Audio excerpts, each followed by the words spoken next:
Gibase sa aktual nga mga panghitabo nga nahisulat diha sa basahon ni Mormon, lain nga tugo ni Hesukristo.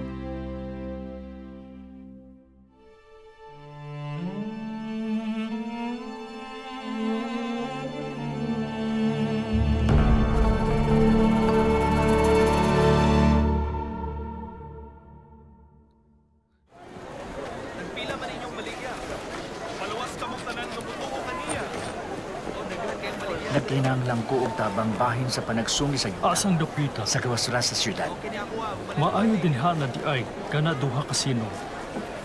Kanto mabunyagan sa paghinulsol diha sa pagtuo sa iyang ngalan. Miingon ang Ginoo, gawas kun kamo maghinulsol. Ako muduaw ni ini nga katawhan sa akong kasuko. Oo. Og ako dili mo hunong sa akong mapintas nga kasuko. Kinsa ka? Mutuo ba ta sa pagpamatuod sa usa ka tawo? Sakto si Sisu. Kami dili mo tuon nimo kung ikaw managna. Nga kining gamhaning nga dakbayan malaglag sa usa ka adlaw. Kinsa ang Dios nga wala na magpadala og taong may katumod. Ining tawhanan sa pagpahayag kanato sa kamatuoran. Anang mahinungdanon o kahibulungang butang? O kamong mga dautan og hiwi nga mga kaliwatan. Giunsa nga kamo nakalimot sa mga sugo sa Dios. Wala ba kamo mahinumdom? Kung kining nga katawhan kinsa nakadawat sa dagang panalangin gikan sa kamot sa Ginoo. Makalapas supak sa kahayaw kasayuran nga anaa kanila og makigbato kaniya. Kamo laglagon sa hingpit gikan sa yuta.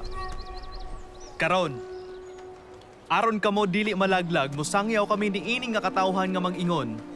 Pag hinulsol kamo, kay ang gingharian sa langit duol na. Dili madugay ang anak sa Dios moabot sa iyang himaya. Og ang iyang himaya mahimong himaya sa bugtong anak samahan puno sa grasya, kamakiangayon og kamatuuran, sa pailob, kaluoy og kamainantuson, daling mo dungog sa pangamuyo og pagtubag sa ilang pag-ampo. Og tanawa, siya mo anhi sa pagtubos ni adtong mabunyagan ngadto sa paghinulsol, pinaagi sa pagtuo sa iyang ngalan. Karon akong hinigugmang kaigsuunan. Kay kamo akong kaigsuunan, angay nga higugmaon, angay nga magdala og mga buhat nga gikinahanglan sa paghinulsol. Ayaw!